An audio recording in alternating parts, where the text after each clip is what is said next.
going to be extremely useful information and a good slideshow that will have something for everyone.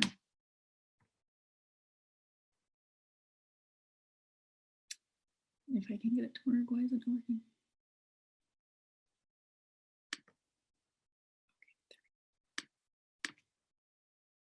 Okay. So what our topic is tonight, and we're so glad that you have joined us. Welcome, welcome. Mental health promotion and prevention in youth. And there's really two topics that are talked about in the mental health world: prevention and promotion. Promotion meaning as a whole, as a society, as a school, as a family, before any mental health issues occur, what do we do to promote mental health? So what do we do in our homes? What do we do as parents and in our school to promote mental health? So we're, when we talk promotion, we're talking about healthy kids and preventative strategies. Prevention in the mental health world, prevention is used as someone with mental health symptoms or struggles. What are some prevention strategies so that we can decrease symptoms and prevent increased issues or prevent further difficulty with those symptoms? So we're going to talk today about both. So I hope that it really should relate to everyone across the board, whether your family or children have any of these symptoms or not. We can do a lot of things preventatively. We can do a lot of things to promote just mental health across the board, and make sure that we're working for our kids to be mentally healthy. But also I'm going to hit on if your family or children or you are experiencing any of these symptoms, what you can do. Why is that not working?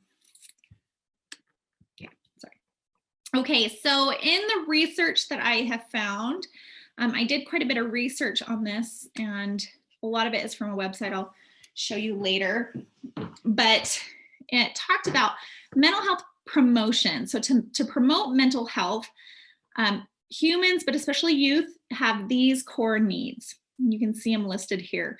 So the need to build resilience or feel resilient, and how that's accomplished is through doing hard things. The need to feel competent or build competency.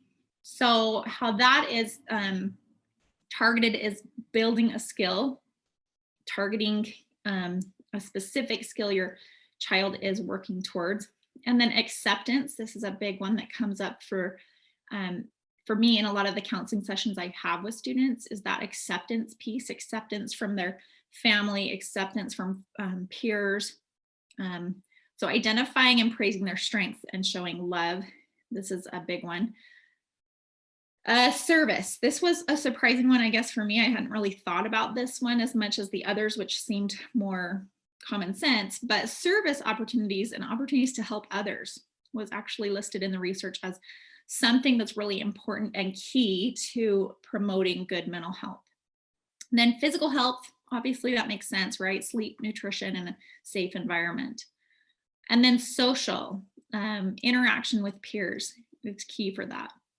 And I specify peers because we have a lot of social opportunities in our families. I'm sure we talk to our children, there's social opportunities when they're with us, but a key importance with youth is that they have social opportunities with their peers, right? Opportunities to build relationships and friendships and at least interact with one or two close peers, or build that kind of relationship if they don't have that yet. Okay, so with resiliency, some specific tips are to coach kids through problem solving and conflict resolution instead of jumping in and solving the problem or jumping in and giving them the solution, jumping in and resolving the conflict for them, to build resiliency and really build that sense that they can do hard things and they can work through things, and build that confidence that comes from doing that on your own with support and coaching. So if we coach and support them through that, but allowing them to do it, allow them to come up with solutions, allow them to work through problem solving or try things, and maybe even fail at some of those trials and then try something different.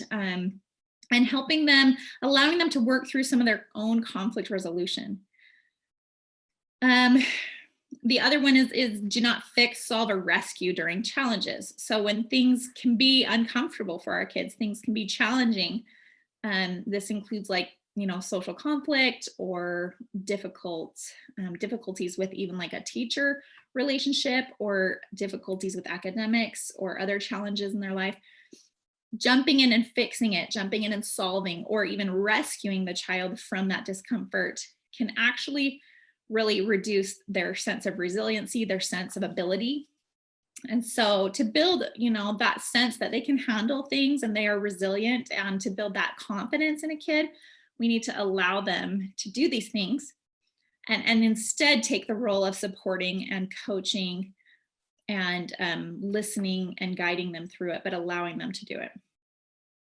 Acceptance is a big one that, like I said, comes up a lot in counseling sessions. So some of the tips I have for that is ask questions, show interest, right? This is important, especially in things that maybe we don't understand about a kid or understand maybe about a whole generation. Some of these are like some of the interests that they have that weren't really a thing when I was younger or aren't really something I'm super familiar with, or some of the pieces of identity that they have that are different than mine, maybe different beliefs, different values.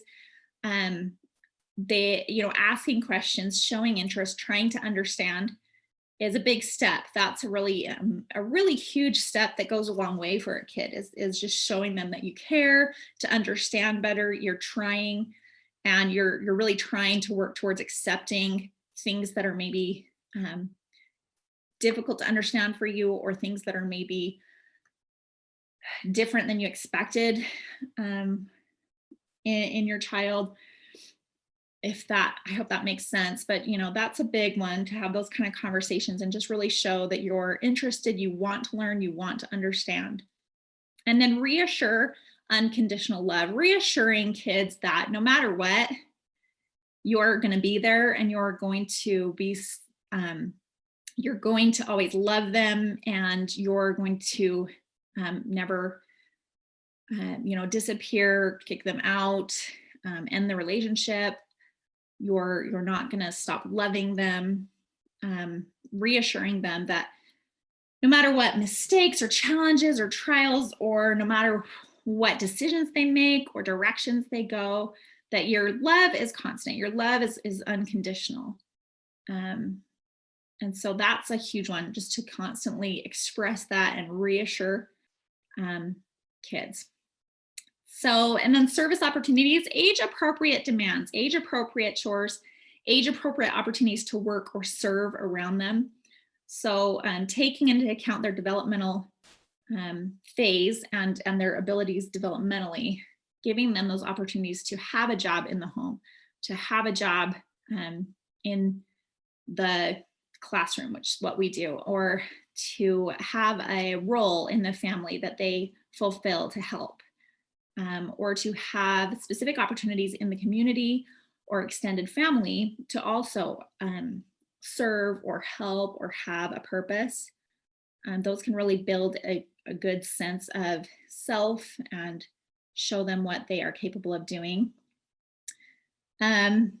Physical health, I'm not going to go into that tons because I know you guys know this, but I do have, if you're ever interested in more specific nutritional guidance, supplements, or specific dietary things that have been published in the research to help with specific symptoms of mental health or development of calm, then let me know, and you and I can discuss some of that, because there is some really good research on some of that. But I assume that a lot of that you may know, but nutritional foods available, a variety of foods, nutritional, what am I trying to say? Like I always say, like eat the rainbow, right? Like nutritional options, but a variety and lots of different foods available that are healthy. a routine in day-to-day living, a sleep schedule, and then exercise. So those would be the keys that I would say. And then of course, like a safe environment, which we talked about, safety and security, right? Needs to happen before the brain can move on to any other learning, really.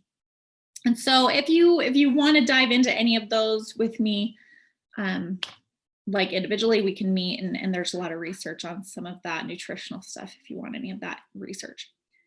And then face-to-face interaction with peers outside of school. This one seems common sense, but I cannot tell you how many kids, almost, I would say, oh man, like 80% of the kids I work with in counseling, I will talk to them about, like, when do you see kids outside of school? When do you see your friends?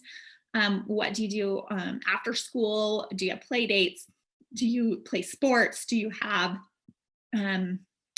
group lessons or dance or any of these kind of things where you interact with peers outside of school? And most of them don't have those opportunities. Their interaction with peers is at school, and that's all it's limited to.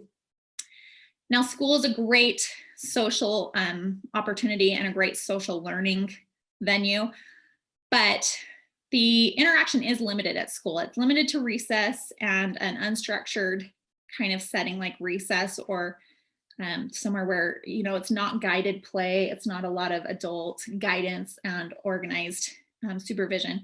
Because during school, when those that supervision is there and that adult is guiding, it's really not a ton of opportunities for free interacting, right? It's very structured learning, and they're not really talking in class a ton and interacting a ton that way. So it's really important that you think about and really analyze the face-to-face interaction opportunities your child has outside of school with peers, and increasing that if needed. Any questions on any of these promotion of mental health? Brynn, I was just going to add that with the last point that you were making, face-to-face interaction with peers outside of school, that's obviously been something that's been difficult for a lot of us to do because of the pandemic. And I think that it's affected all of us in some way. So just something to think about, that it's been like a year of not as much face-to-face interaction with peers outside of school. So now that things are kind of getting better that way, that's just something to think about, of how we can help facilitate that and encourage that with our kids. Yes. And now that, yeah, I mean, hopefully we get more and more normal, right? Normalcy back as time goes on. But yeah, now that things are semi-opening up, you know, look into the rec center sports, the rec center programs, look into maybe connecting with families that are comfortable having regular play dates, where maybe you're not interacting with multiple families, but one family regularly, or looking into, yeah, things that are open, lessons that are going on, dance and gymnastics, whatever studios that are happening that are doing things. We're lucky here that some of that is happening and open, but it does take effort. And I think it takes even more effort now with COVID, definitely. So thank you. I had a question. This is Lisa. So on the point of like not rescuing your child and stuff like that, how do you, you know, and I've raised 3 other children, but how do you know like when to come in and be an advocate for your child, as opposed to you're rescuing them in certain circumstances, like with bullying or things like that? I mean, you know, of course you want them to try to solve it first, but how do you know when to step in and when not to step in? I mean, it seems like it's a fine line sometimes. Absolutely. Absolutely. And I think there is always that I always really trust parents. I trust their instincts. You know, you're the expert on your kid and what your kid can handle. However, I think we as parents need to get more comfortable with our kids being uncomfortable, because it's never comfortable for any of us. It's never easy, and we want to fix that or change that, but allowing them to feel some of that discomfort. Something that I suggest is, I mean, kind of what you're saying is like, give them coaching, give them the opportunity, give them some ideas and suggestions. Once they've tried those, once they've followed through on some of that, then, you know, and it's not working, then the next step I would say is to guide them and encourage them or help them connect with the support network that they should be speaking to. So instead of jumping in and reaching out to the teacher, guide them, sit down with them and help them email the teacher, or come in before school, guide them and help them talk to the teacher. So just building those skills of them self-advocating, self-reporting. Those things are really important, that they come to administration at your school, that they come to the teacher, any of that. But, you know, really supporting your child to do some of that communication, supporting them to be a part of that conversation and a part of that advocacy helps them realize, like, you can do this. You can speak up for yourself. You have great communication skills, even if it's uncomfortable or hard. I can coach and help you, and we're all here to help you get the message out and get it to the right people. And I hope that helps, but I think as they get older, that's important.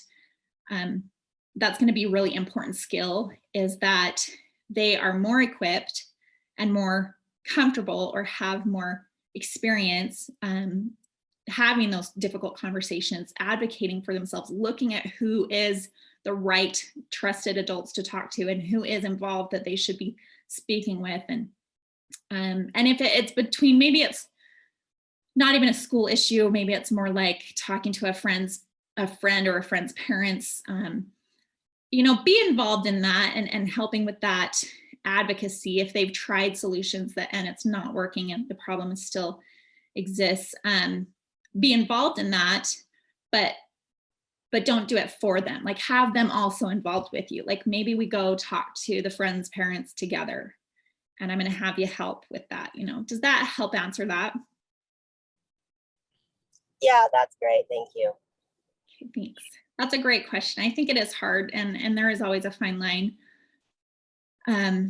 And we definitely want our kids to know that we have their back and we are here to help and support. They're not alone in having to, you know, problem solve big issues, but giving them a chance to try, giving them ideas, and then, you know, stepping in little by little, you know, and if those things don't work, or maybe them advocating doesn't work, then we do step in, you know. So just making sure it's a process instead of like our first instinct is to step in, take over, and have those conversations or advocacy communications between the adults. Great question. Anything else on these promotion tips? Okay, so then I'm just going to jump to prevention, because I think mental health promotion it's huge. It's really important. It's a movement that our society is going towards, which I love. But a lot of you are here tonight because you have those skills. You're doing those things already in your homes. So I want to hit more on prevention. This is a little bit more, this is applicable, I believe, to every kid, but a little bit more important if your child is struggling, or there are things coming up, or there are difficulties happening, or symptoms you're noticing, or concerns that you have. So prevention tips I have are monitor media content and amount. This might seem pretty simple, but it's really important that you monitor what your kids are watching, the messages behind what they're watching, and the amount of what they're watching, and kind of what they're accessing in the media, and what apps and what those apps entail. I should have put it on here, but a website that I love that's you know, done by our government is commonsensemedia.org. That's a fantastic website to look up shows, video games, and movies, and it gives you ratings, and it gives you ideas of what messages are coming across if there's negative messages, and then it's, you know, got language ratings, or if there's drug use in the show, those kind of things. So it's a really great website to monitor better the media content.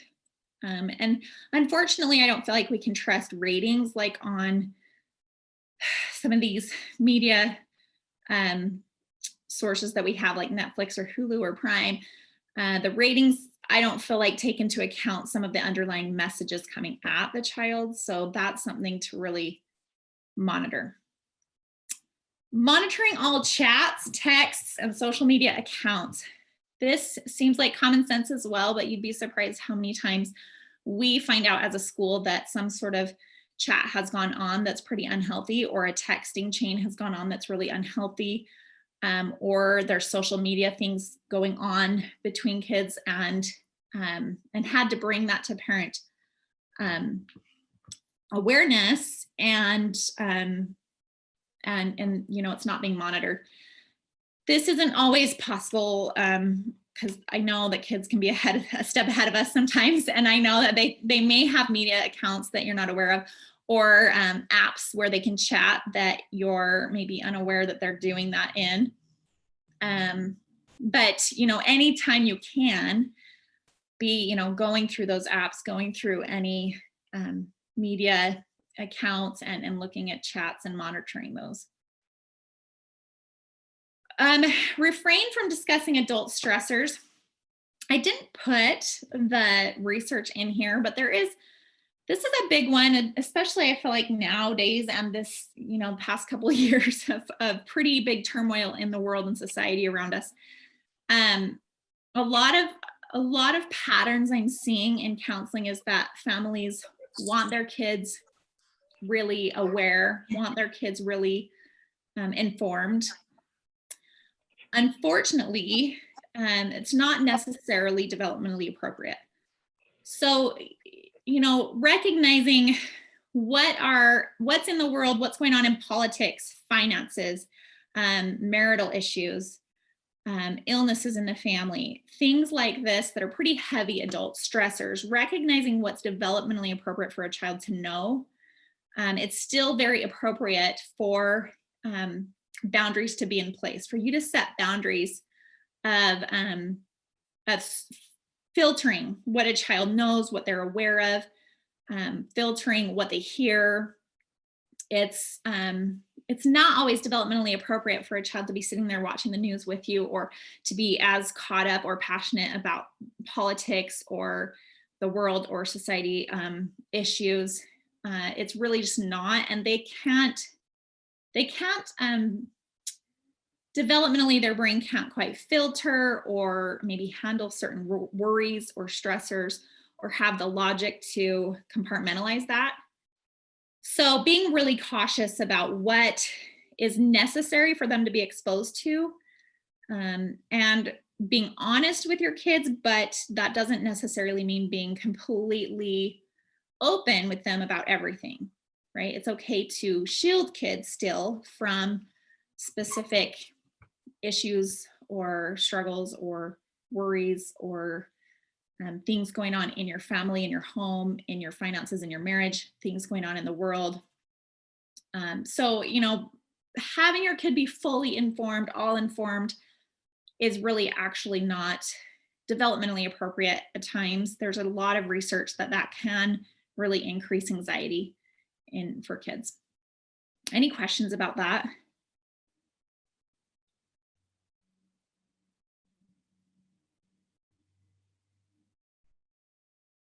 Okay, great. One of the things I found in the research was establishing at least one trusted adult, one adult in that kid's life who is consistent, and at least, of course, like hopefully there's more than this, but one adult that's consistent, that's trusted, that child feels they can talk to and turn to for help. That's a key factor to mental health, is that child feels they have at least one adult they can turn to and depend on. So, you know, even just having that conversation with your kid of, you know, who do you trust to talk to? Who do you feel like you can turn to for help? And hopefully they, you know, if they don't feel like that, maybe yet with parents building that trust, or if they don't feel like they have an adult at school that they feel comfortable talking to, building that with the school. You know, maybe your kid is really comfortable talking to you, but not comfortable talking to any adults at the school. We want to make sure there's someone at their school. I mean, ideally, we would love someone at school to also be a trusted adult for them. So connecting with us and helping us find the right adult for your child to build that, that trust with and be able to communicate with if they need help. This is a big one that's kind of my own, I mean, it's in the research too, but it's kind of my own soapbox, is get advice from professional sources. So if your child is having symptoms of mental health issues, or you have concerns, or you're noticing things, get advice from a professional, get advice from a medical doctor, from your pediatrician, get advice from a therapist, a counselor, versus from like your neighbor or, you know, neighbor or friend who maybe had a similar experience or saw some of the same things. You know, sharing that experience is great, but getting advice from the right sources, getting advice that's specific to your child, that's individualized, but that's coming from a professional, can be a lot safer. I've just seen a lot of things that aren't very helpful coming from the wrong sources. And so, yeah, that's just kind of what I see as very important. And then don't ignore signs or symptoms or concerns. Not every symptom, sign, or concern means your child has a mental health disorder or diagnosis, but not ignoring those, right? Seeking out information, researching correct, you know, and with correct sources, talking to professionals and getting, not ignoring it, but at least trying to seek out if it does need further evaluation. Okay, so screening for, identifying, and treating mental health diagnosis is really important. Recognizing if your child maybe is at risk for a mental health diagnosis, or if anyone in the family is. These are some risk factors here: family history, lower socioeconomic status, so coming from maybe a poorer background or less resources. If you've got maybe less access to resources, that can even include like time, right? If both parents are working full-time or multiple jobs, there's less access for resources because of the time constraints that those parents have. So that's something that, you know, could be a risk factor. LGBTQ children and youth, right? If they experience bullying or rejection from families or kids at school or the community, they can be very high risk for mental health issues. So we want to really be aware of those youth and in tune with helping them and supporting them. Kids who've been through big life changes, moving, a new school, a new neighborhood, separation or divorce, serious illness or death in the family. So any of those big life changes can be a really, really big factor for kids, and they may need more professional intervention than you realize.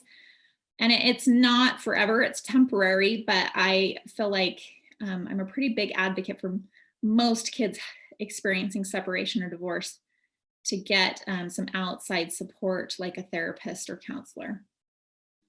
And if you have questions as to why, or you want to talk more about that, I can go into that separately with you, but I do think that's a bigger deal than sometimes we realize, and needs to really be addressed, I think, with a therapist with that child. Facing or witnessing trauma, including abuse, that's also something that's that at least needs to be screened and evaluated and looked at, I think, by a professional to see if your child needs treatment. And then substance use. If you find out your child is using or abusing substances, then that would definitely be something that I would have looked at with a professional, work together with a professional to help screen for or identify if there's any mental health issues going on. Brynn? Yes. Hey, sorry, could you just maybe mention some of your success stories with the life change group that you run, with some of these kids whose parents have been divorced, how they've been able to absolutely heal a little bit because of the group? Yes. So I run a life change group that can be kids who have come to the school new or have made a move across state, or are experiencing a divorce or a separation in the family or a big life change. And we have been the biggest focus of that group has been to normalize differences and uniqueness in families, right? The biggest theme has been every family is different, and that's great. And every family is wonderful. And normalizing some of the changes that come and helping them realize that it's okay. It can even be great. And helping them explore some of those changes and look at positive themes and look at healing, look at growth. So I've had some really great success with those. Most of those kids were referred by teachers who noticed some pretty negative symptoms, noticed withdrawal, sadness, just a lack of overall like enjoyment or carefree kind of childlike spirit that we usually see, or changes in that kid, like they used to be like that, I'm just not seeing it anymore. So a lot of them were referred by their teachers who were seeing that. So a few successes we've definitely had is teachers coming to me and saying, wow, I've seen a huge difference. Like this kid is, the light is back, the sparkle is back, they are enjoying and laughing, they are carefree again. They really are, this like weight seems to be lifted off their shoulders. I've watched it as well. I've had kids come to me and just, you can see this like light come to them when it's normalized and when they realize like, oh, I'm not the only child. We're not the only family who, has two homes, or we're not the only family who has gone through this. And there's lots of families and lots of kids who've experienced this and are, working through it and have created some really positive routines and some really great relationships with each parent or siblings or step or blended. So it's really been great to see. So that visual, we've seen a lot of change in the kids visually, but I've also had I take data and I've seen some really great data as well. I do some screeners for kids that kind of measure depression symptoms and anxiety symptoms. And I do some rating scales as well. And I've had kids, they come in and identify their emotion they've been feeling that week, what emotion they've been feeling most of the time. And then they rate it. And I've had several of them move through some of the stages of grief. So I've had several of them start out with anger, move to sad for a few weeks, and then moving into more of, I'm feeling more peace, I'm feeling happy, I'm feeling, calm. And so I've seen as they're rating their emotions that they are moving through some of those stages of grief. So that's been great to see. And we're kind of working through that and normalizing those grief stages as well. But I had a great experience with a kiddo who for about 5 weeks kept saying angry. He was just very angry. And you could tell in his demeanor, in his interactions with peers, the teachers could tell this kid was really struggling with some anger and frustration regarding his parents' divorce. And 2 weeks ago, he marked that he felt okay. And I was like, whoa, this is so exciting. And so I said, hey, I've noticed this pattern, but today is different. You've marked okay. And what we had done is called a bridging exercise, a bridging from how it was before the change in your life, how it is now, and how you think it's going to be soon. And we did bridges and drew it out and kind of talked about that. And he said, I think once my family heals, I'm going to feel happy again. And I think that's going to be sooner than I thought. And that was huge for me. That was just the biggest epiphany for him. And it was a mind changer. He, after 5 weeks kind of changed his thinking and realized healing is possible. Happiness is possible again. My family will heal and there's hope. So those are the kind of awesome success stories that me and Anjanae get to see day to day and celebrate and really enjoy. But those are the kind of things that therapy can really bring about for any kids in these risk factors. There's so much great things that can happen with skill building therapy and cognitive behavioral therapy, where you're changing how they think about a situation. Did that help, Anjanae? That was perfect. Thank you, Brynn. I can go on and on about. I love those stories. Love them. I love group. I love therapy. Okay. And I have a question. Can you hear me? This is Lisa. I have a question. Yes. Yeah, go ahead. So is the individual therapy that you do with the kids different than this life group thing, or do you touch base on some of those things in that life group therapy? So I run groups, small groups that are targeting very specific issues. So everyone in the group maybe is experiencing anxiety symptoms, or everyone in the group is struggling with focus and impulse control and attention, or everyone in the group is maybe struggling with a life change like this. Tell them how many different groups you have, Brynn. So currently, well, we're running 14 groups a week, group sessions a week.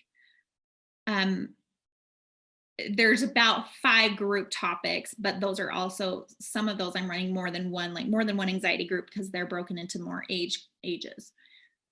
So, so there's a lot of groups happening at school, a lot of really great therapy coming out of groups. But you mentioned the individual. Yes, I do individual therapy at school as well. Yes, I definitely address any of those same things with a child if they need it. If individually that's what they're experiencing, then I will do that with them individually. Most of the kids in individual therapy are dealing with situations or symptoms that really need to be dealt with on a very private individual, in a very private individual intervention, if that makes sense. So a lot of those are like cutting, suicidal ideation, or specific family issues like abuse or trauma that really need to be talked about and dealt with in more of an individual and private basis. But if they're dealing with some of these that can be talked about and dealt with in a group setting, that can be very healthy and very beneficial as well. So I take those situations kind of individually and screen for whether group would be appropriate or whether it's something we need to maybe work on more privately in individual therapy. But yeah, same type of therapy happening with individual therapy as well. Okay, thank you so much. Yeah. And I'm always using screening tools to look at progress, to look at like starting out and where we're going, and if we're making progress, looking at those symptoms and screening for how it's coming. So we're always trying to take data and make sure that what we're doing is helping and working, and if not, discussing like, hey, what other intervention would work or what other approach might work. So how do you know if your child may need to be evaluated? How do you know if your child, if there's concerns that maybe you do need to think about talking to a pediatrician about, or counselor? You're always welcome to schedule with me to come and talk about any of these things, and I can give you some of that advice as well. Like, hey, would this warrant my kid being evaluated, or would this warrant concern? Do I need to maybe look further into this? So here is a list. This is going to be available, so I won't read through all these, but this is going to be available on the slideshow.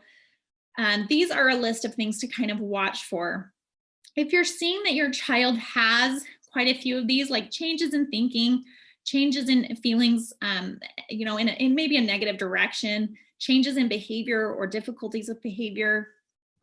And these are a lot of the things the teachers notice as well, like just changes.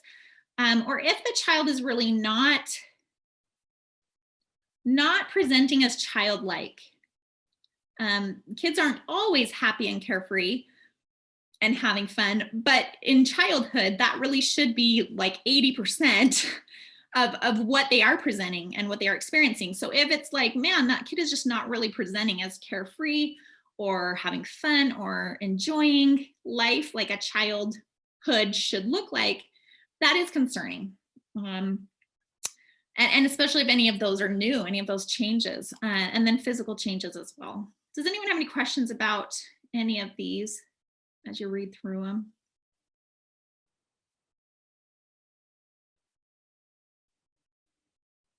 I have a question. Yeah. How do you know if something is just a phase, whether you should, or if it's like a flag that you should be watching out for? It's a great question. Actually, I love your question so much because I get both ends of the spectrum with different parents. I get some parents that take pretty serious things and say, oh, it's probably just a phase, you'll grow out of it. And I'm like, no, that's really concerning. And we need to deal with it and address it. And it's not just a phase. And then, and then I have some parents that maybe worry or get a little bit too upset or concerned about things that are typical for the developmental stage that child is in, which especially is like through puberty and teenager years, there's quite a few concerning things that are actually developmentally normative. But that's a great question. And that's where I feel like, talking to a professional can be key there because it is really individualized. It's really individual on that child and some of the things you're seeing. And I think it's really important to seek out professional opinion on that. I think it's really important to have that conversation with a professional. These are the things I'm seeing. Is it developmentally appropriate for this time in my child's life? How long has it lasted? How much is it impacting different areas of your child's life? If it's impacting their relationship with friends, their relationship with extended family, is it impacting their academics, their learning? Is it impacting sleep? And so the more areas of the child's life it's impacting, or the more key areas it's impacting, that's really key, that like, this is a big deal. And even if it is a phase, we may need to figure out some interventions during this phase because those impacts are big, if that makes sense. Those impacts can be pretty important to look for. But I think, if you're seeing multiple of these things on this list, I would definitely say that's probably a time to reach out to me or Anjanae or your pediatrician or another therapist and kind of just evaluate that and look at it. Okay, thank you. Helpful. That's not, I know, I wish I could give more specifics, but obviously that's such an individualized case by case. Here is a tool though that I think is really helpful. This is from the Mental Health America website. So it's MHA, mentalhealthamericanational.org. And when you get to this website, you're going to see these 4 boxes if you scroll down. One of them is take a screen. This is specifically a tool created for this very purpose. So exactly what you're talking about.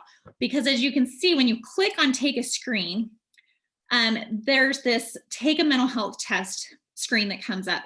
And you can take for yourself a depression test, a PTSD, a addiction test, bipolar, but you see that one of those is a parent test. So if you click on the parent test, it actually asks you questions about your child and the things you're seeing and your concerns.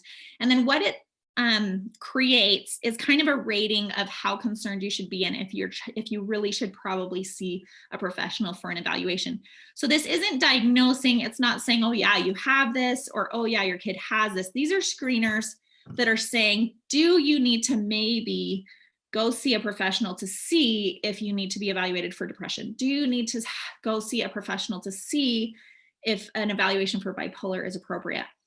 And same with the parent test, it's, would it be appropriate to talk to a professional about these things? Yes or no. So this is a tool that's really great and helpful for that very purpose, is it's going to give you an idea of like, is this really necessary to be screened or evaluated or maybe just watched at home? And there's different levels of what the result of this screening test will give you as some advice.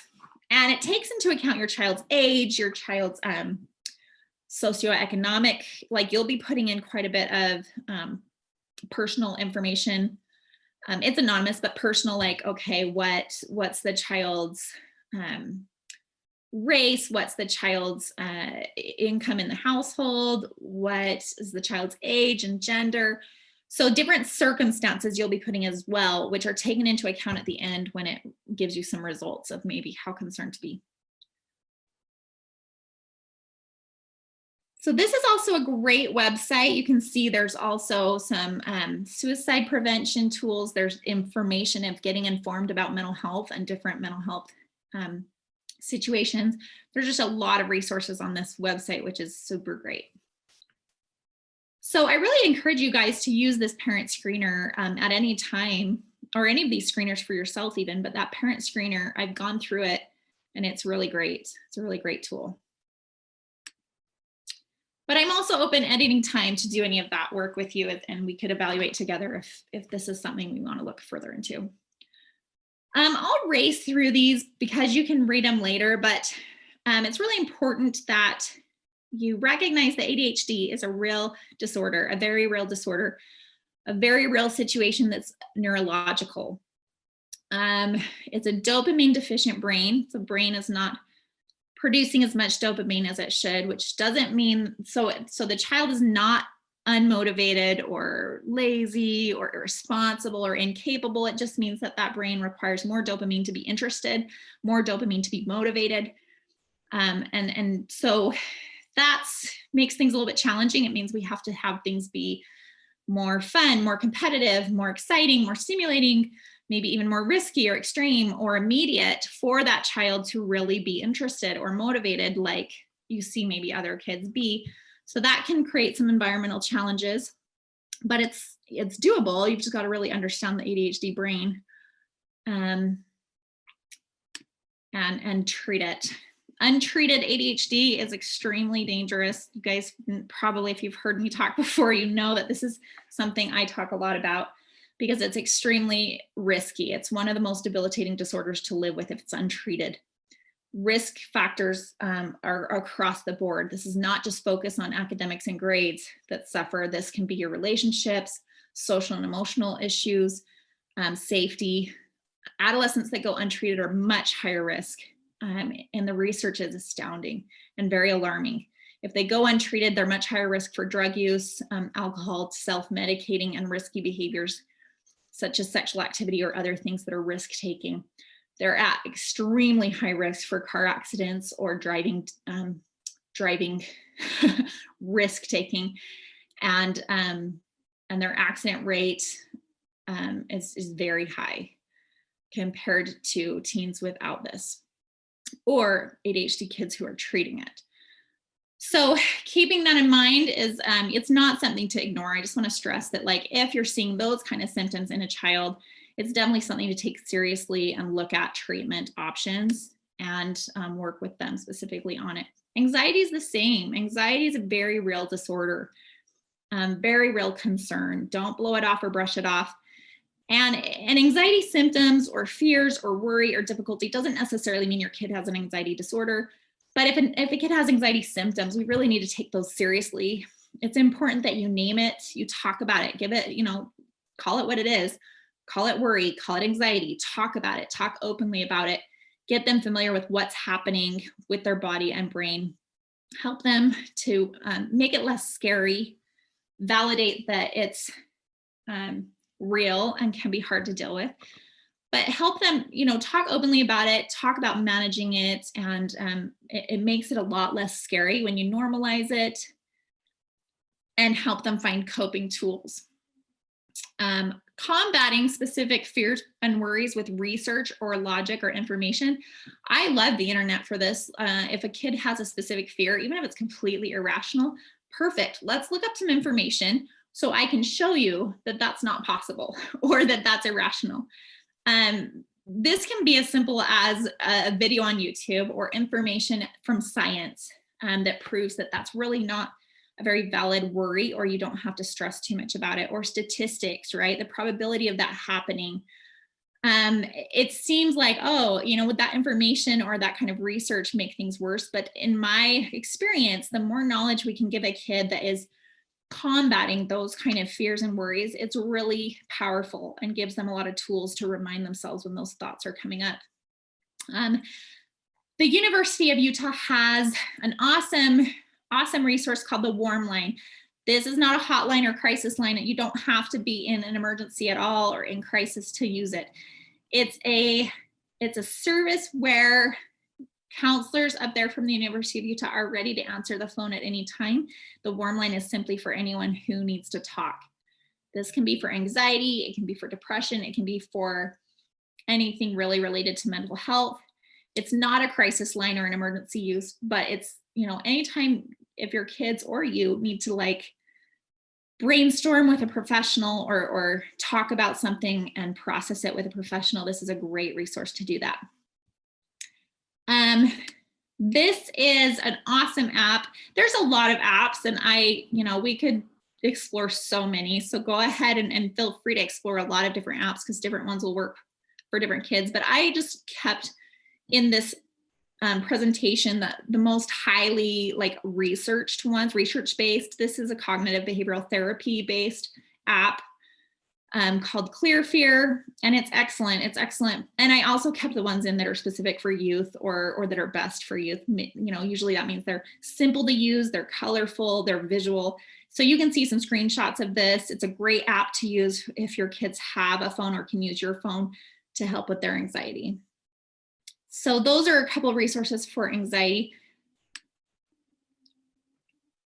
Depression, yes, it can happen at a very young age. This is a question I get all the time, well, isn't depression just like teenagers or older? No, we see depression as young as kinder and first. It's not common. It's a little bit more rare in younger kids, but we do see it, and it is measurable and treatable. So watch for the signs, and even if your kid is young, don't blow that off. Come in and talk to me, and we can figure out if it really is at the level where we should be concerned or treating or screening for it. Build competency, like we've already talked about, building a skill in your kid, and giving them opportunities to build a skill of what they're good at. If academics is their thing and they're thriving at school and it's their place of shine, that's great, but that's not every kid. And so it's really important to build competency and skill building outside of school, right? Get your kids in other lessons, other opportunities to build a skill, other areas to shine, especially if academics is a struggle or it's not maybe their place of shine. Trying to target strengths or explore strengths and get them in to different areas where they can build competency and confidence. Increase enjoyment. This seems really basic, but it's very important that you look at your children's day-to-day living and make sure that there are pieces of their day that are enjoyable, pieces of their day where they engage in preferred activities, things that they really love, things that they really, really enjoy. Obviously, that can't be all of the day. They've got a lot of tasks, just like all of us, or things that they have to do that are maybe not as fun. But that's what's even more important. That's why it's so important, is making sure you're looking at your child every day and that there is enjoyable things they're engaged in at least some of the day or part of the day or in pieces. And that needs to be discussed with your child. There's so many times in counseling when I try to identify with a kid things that they're enjoying about their day and their week, and maybe things that are a part of their life, their regular life, that they're really enjoying. And it's tricky for some of them because the things that maybe we're assuming are enjoyable or that are just part of their day-to-day are really not for them. And so it's really important we have those conversations with kids and figure out how to build some of that in. Help them set and achieve realistic goals. This is super important for depression, and that's going to need support and coaching from us. The Worm Line, once again, is really helpful. This is an app called Calm Harm. This is an app that's specific to self-harm. So this is an app specific to cutting. Cutting and self-harm is not on the risk factors list, but that's because I was going to talk about it here as a huge risk factor. So if your child is engaging in self-harm or tempted to do it, talking about it, starting to do it or thinking about it kind of thing, or talking about hurting themselves at all, that is, to me, a definite indicator that you need to involve a professional. That's, and don't wait until it's, until they're cutting or things like that. Get a professional involved. There's a lot of great tools we can help a kid use and address that specifically. Someone have a question? Yeah.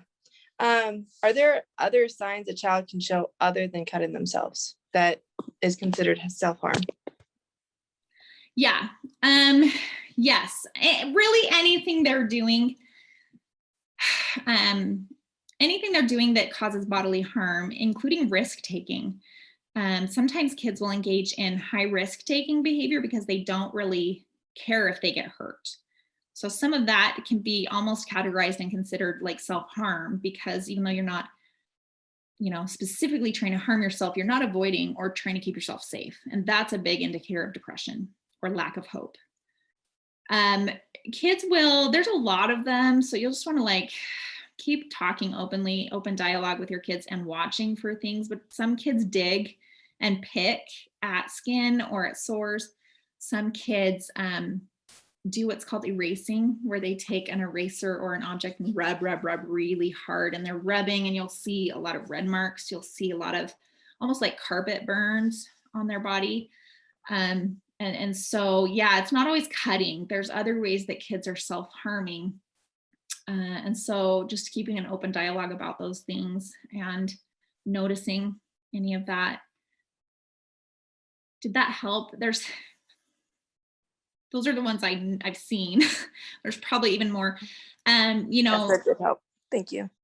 And not all self-harm. Some of it can be sensory, right? And then we know that there's some indicators of anxiety if the kids are pulling their hair out or their eyelashes or eyebrows out, or certain even picking, that can be anxiety. So, but any of those, really bring those up to a professional, because they could help you and your child really identify what's causing that and how to treat it. Brynn, could you just talk a little bit more about the signs of depression in kids and like younger kids and what that looks like? Yes. Hold on, I have a list. Maybe. Oh wait, maybe I didn't take a picture of it. Okay, so I didn't even include it simply because it's long and sort of all encompassing. But signs of, because it's kind of all over the place depending on the kid. It can be just any changes. That's the biggest thing to kind of watch for, is that list I gave you of changes, because changes is a pretty good indication that the depression is happening or something is happening with the mental health. So changes in your child's mood, changes in their responding, any talk of wanting to go to sleep and not wake up, any talk of like, wait, I wish I wasn't born, I wish this wasn't my life. Some of those like more passive ways of talking about life or sadness. Anytime you're seeing lower enjoyment in things that your child used to enjoy, or things that your kid really used to be carefree and have fun doing, and now they're just not really into it, or you're not getting any of that carefree laughter and fun and enjoyment from your kids, or just really not interested as much. If they're isolating more, if they're pulling away from wanting to do things with the family, if they're in their rooms more, or just really disinterested in a lot of the fun or life activities. Obviously, like lower academic performance, difficulty with friends, or isolating or breaking off from friends and kind of distancing from friends or relationships. Am I missing any, Anjanae? Difficulty with sleep, appetite difficulty or changes. I was going to also add anger. Like a lot of people don't realize that anger can be a sign of depression. Yes. And in fact, I would say in children, in younger children, well, I guess it depends. But yeah, I would say in children, you're actually more likely to see depression and irritability than like sadness, crying, moping, telling you they're sad. That's often not what we see as much as like irritability, anger, lashing out at people, having way less tolerance than usual for siblings, or being way more impatient than usual. Just, yeah, any of those things, any of those kind of things you want to definitely talk to a professional about. If your child does have any self-harm, this is a great app. It's a fantastic app for working with them on it and tracking it. I would still get a professional involved to help them with doing it. But there's also similar apps for depression. like this that help you track your mood and watch your and use your coping skills, and you put it in the app and you can do that daily, and you can go through your affirmations, which is like your positive statements for the day, and just really coaching you through managing your own mental health. Now, obviously, for younger kids who don't have a phone, these things would have to be something you work with them on. Or you could there's workbooks totally available on Amazon, cognitive behavioral therapy workbooks that work on depression or anxiety. And there's ones made for kids. You'd have to go through the workbook with your kid, or, have therapy happen, because that's a lot of what I do with kids is we'll work through a cognitive behavioral workbook specific to depression to help them to manage and have those tools available.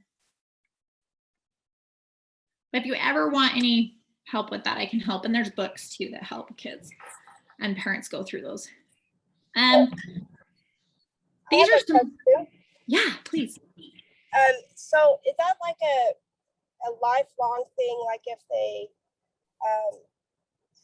if they go through something like extremely griefful, like losing a grandparent that was like their go-to person, and then they have those ideologies of, I don't want to be here, life's too hard. Is that something just related to the grief, or is it something that is something to be concerned about, the beginning of a lifelong battle that they'll have, or, That's a fantastic question. And actually I do a lesson with a lot of my groups on stress versus symptoms. Stress being like, stress is situational, right? Stress is something's going on in your life around you that's increasing some of these things for you, and you're experiencing stress, and there's a situation you can tie it to, or a bunch of things going on, but it's situational, whereas symptoms are usually more happening inside of you, right? And so you can have both. You can have stress from a situation that's causing more symptoms. You can have symptoms where you have no situation change. And, there's really nothing that triggered this, that symptoms are happening inside of you, inside your mind. So some of it is situational, some of it can be chemical. The answer to that, from my experience, I don't have like hard and fast data on this, but from my experience, especially with anxiety and depression, those are very treatable. And that might sound like I'm simplifying them, but they're not simple, but they're very treatable. We know what works. There's a lot of research on how to treat them, how to maintain after treatment, how to stay in recovery, and how to manage those symptoms and disorders. So those to me can be a short-term thing. And by short-term, I mean, they can be something you work through and don't experience later in life. Or they can be something you work through that's a situation and that you won't, it doesn't necessarily mean now you're going to have depression later in life. So no, I think a lot of times, and even when it's chemical, a lot of those things can be worked through and then not be part of your, long-term life or situation. But they have to be treated, and they have to be treated properly I feel like, for that outcome to be the case, that it's not like always there, or always a battle, or always a struggle. And there's exceptions to that, of course. There's genetic factors or chemical factors that do sometimes predispose someone to having to manage depression symptoms or anxiety symptoms throughout their life, or experience maybe a mild depression or anxiety long term. But that's also still very manageable with the right treatment and the right support. So I don't know, I hope that helps. Just because you have anxiety or depression come up, or it's triggered by a certain event or situation, doesn't necessarily mean you're going to have this lifelong battle, or you have a disorder now that you're going to have to fight. There can be like phases of these kind of symptoms, and we can work through those and never see them again, or we can work through those and still, maybe have some maintenance and management coping that you'll have to do long term. Okay, thank you for that. You bet. Suicidal ideation is something I, of course, would say right away get professional help. it's important that you talk openly about suicide. That sounds scary because people often feel like talking about it is something that's a bad idea, but it's really important to be open and talk about, are you having thoughts of hurting yourself? Have you ever been tempted to hurt yourself? Have you ever thought about suicide? You might be really surprised at how young these kids know what that means. They know what the word suicide is. So it's okay to be direct. It's okay to talk openly and matter-of-factly about suicide. Be willing to listen. Don't be shocked. Be open and comfortable, or show them you're comfortable in talking about it and helping them get resources and help. Even if inside you're like freaking out a little bit, you kind of have to just put on that acting that we do as parents of like, okay, I can handle this. You and me together, we'll figure it out. We can talk about it, and I'm not going to freak out, and I'm not going to be totally shocked and, overreactive. So we have to try really hard to remain calm and respond with support and availability. You don't have to know how to handle this. You don't have to know exactly what to do. That's where professionals come in. So just make sure that you're contacting a professional that can help right away, because we know what to do and we can guide you through some of that. Now, there are some really great tools that I want you all to be aware of. We're trying really hard to push the Safe Utah app to all students, because not only, because they may never be suicidal, but they may have a friend, they may have someone that eventually they help. And the Safe Utah app is a really great app that has availability of a counselor, a crisis counselor to text with, to chat, text, or call at any time. So that's a great resource. And it's, counselors that this is what they do, this is what they target and specialize in. So it's a great resource to have on your phone to just right away be able to contact a counselor and get ideas and help and connected to resources. This phone number is a 24-hour crisis line related to the Safe Utah app. So I would get the app. I love the app, but the phone number is great to plug into your phone as well. This over here, the blue one, is a suicide safety plan app. There's actually several apps that are a suicide safety plan. This is just one of them that I really like. It's user friendly. And I will walk through this with some kids if they have a phone and we're working on a safety plan. I like it to be on their phone because they have their phone all the time with them. And what a safety plan does is outline specific things they're going to watch for, when to intervene, if they, certain thoughts that start coming that they know means they need to start reaching out and getting help, and what those coping strategies are going to be. What are you going to do when those thoughts come? What are you going to do when those warning signs start happening? Reasons to live, we list a lot of those and talk all about what you're going to remind yourself of, and then contacts. This, I love the app that you can just bring the contacts over right from your phone into the app and identify who can you reach out to, who can you talk to, places you can go. And then there's, which isn't showing here, there's other resources on the app as well. So really great apps. There's a ton of really great suicide prevention apps, books, and resources online. This is definitely, there's a wealth of knowledge in suicide prevention. It's definitely out there if you want to educate yourself and get some resources. But if, anytime your child is expressing anything like this, make sure that you're immediately getting some professionals involved. And this includes even some passive suicidal talk, right? Like, I don't want to wake up. I don't really want to keep going. I feel like giving up. I feel like quitting altogether. Some of those can be, if you're hearing some of those and seeing, any other indicators of concern, those can be suicidal talk that's a little bit more passive and not as direct, but can be just as concerning. Any questions on this?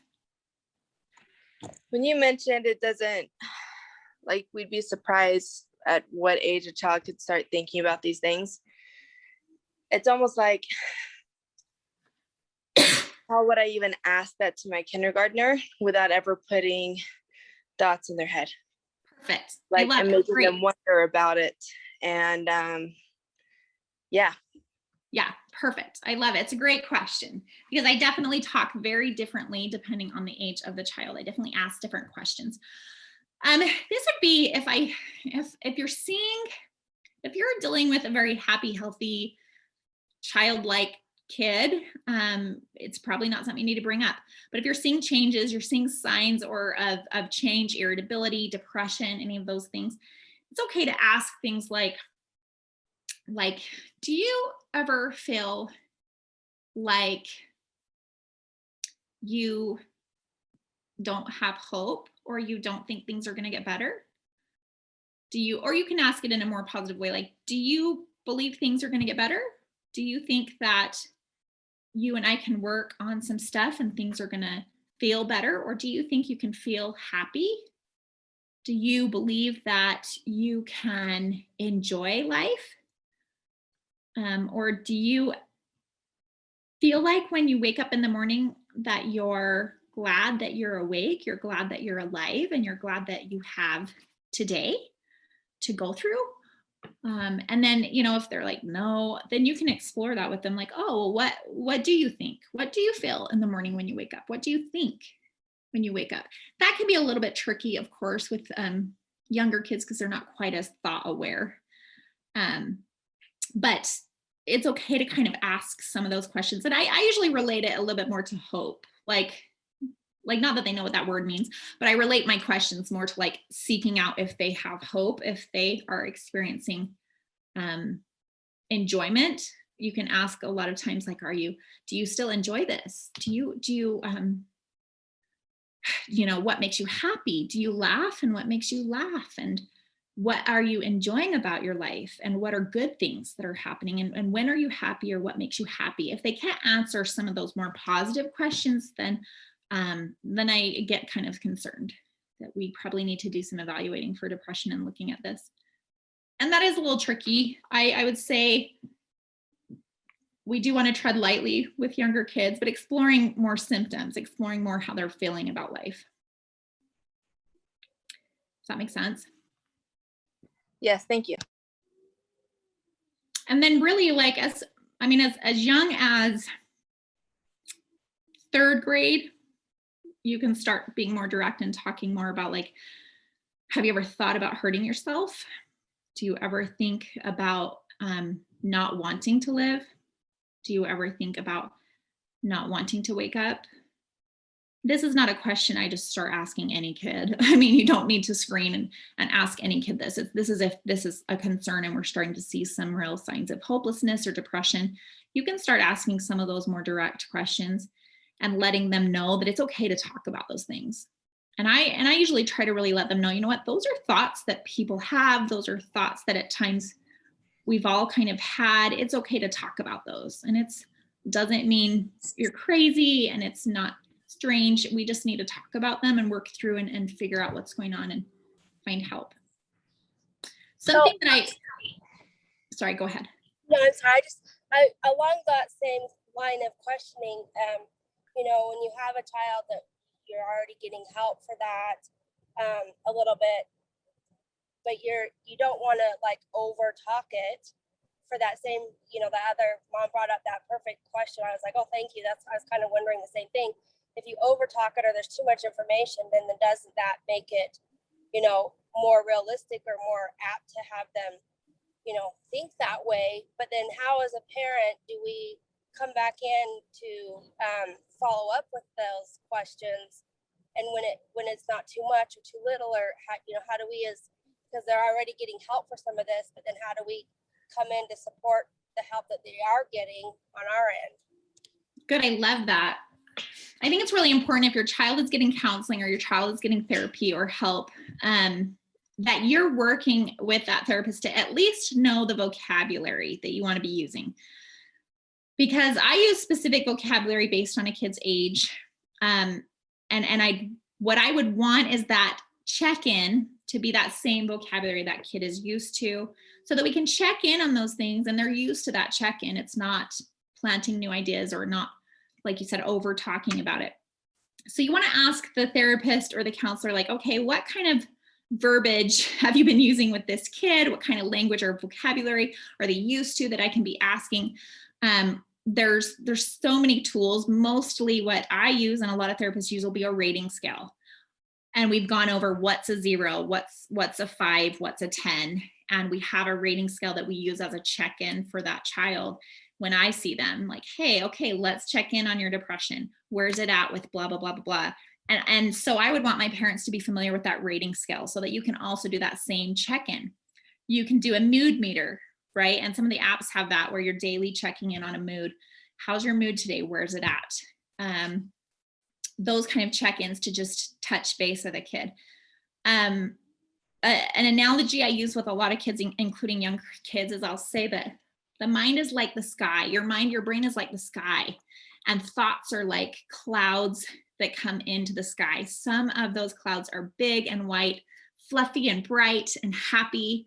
And some of those clouds are gray or dark or heavy, or even really hard to deal with and scary or stormy, so I'll talk about kind of the sky. And then when I check in with that kid, I can say, what's your thoughts been like? What's your sky been like? Has it been feeling stormy or dark? Has it been feeling cloudy, gray? Has it been blue? Have you had, some bright sunny days? So I'll check in with them that way and get them a little bit more, hopefully, familiar with how to think about their thoughts, how to be more cognitively aware of their own thinking or their own mood. But yeah, you kind of want to know what the therapist, if you have a kid working with a therapist, you want to know kind of what that vocabulary is to use or what the analogy is they're using. But those are, if you don't have anyone yet working with your child, those are some good ways to check in, is using a rating scale, a mood meter, a thermometer that you've drawn out with your kid and defined, like, what each level is, or using maybe an analogy such as like this, your sky and your thinking, and it's okay.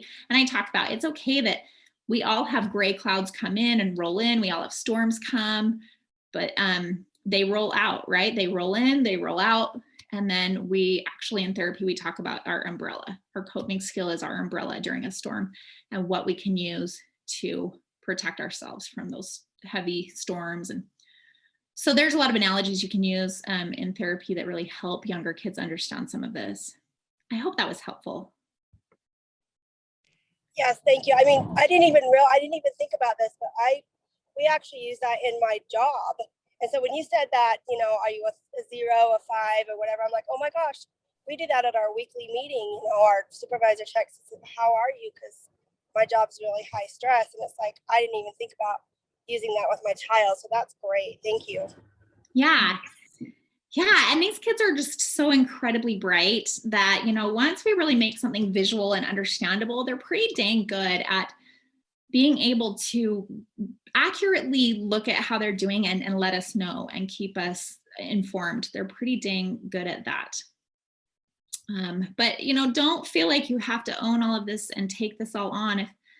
If any of this is heavy or getting concerning, please, get a professional to help so that you're not the only one keeping this kid safe or mentally healthy. That's a big burden. And I always feel like that's a community. We should all be teaming up and helping a kid. That can't just be on parents. That's really heavy. Oh, that's all, apparently. Okay, so that's everything I have. I am always open to meeting with parents and talking about your specific child. I also have assessment tools I can email you. If you're concerned about your child, I've got something that's called the Brief Impairment Scale. Yeah, that I can email you, and you can always complete, and I can rate it, kind of score it, and look at, hey, there are concerns in these areas, or yeah, we probably need to evaluate. And then I can also pull your kid with your permission and do some screening tools as well that look at their answers to thoughts about how they're feeling, how they're experiencing life, and those can indicate some anxiety or depression symptoms. And that can be all ages. I can, those tools are there's different questions and different tools that we use for different ages. So no matter what age your child is, there are screening tools that are available. That's why I stress over and over, get some professional help, because there's a lot of screening tools that can tease out maybe what symptoms we're looking at and what we want to treat and target. Because it is tricky when a kid is irritable or has some of these symptoms that are all over the place that could be really across the board on several of these diagnoses. it's tricky to know what that symptom is. And so those screeners can help kind of tease some of that out. Any questions at all?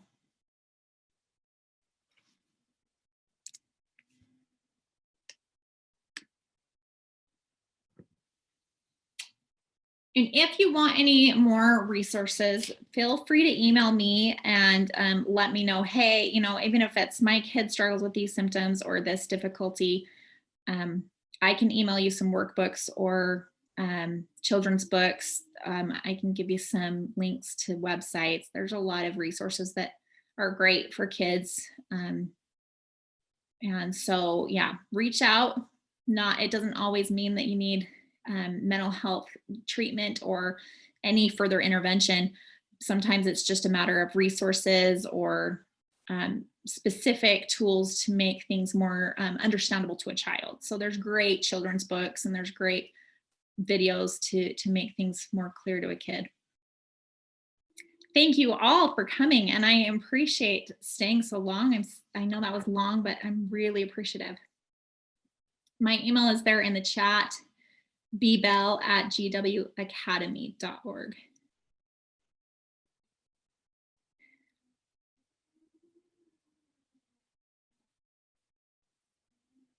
Thank you. Thanks, you guys. I appreciate all of you coming. Thank you so much. That was really awesome. Oh, good. Thank you.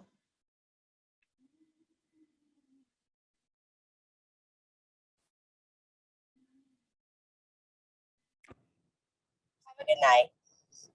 Thanks, you guys.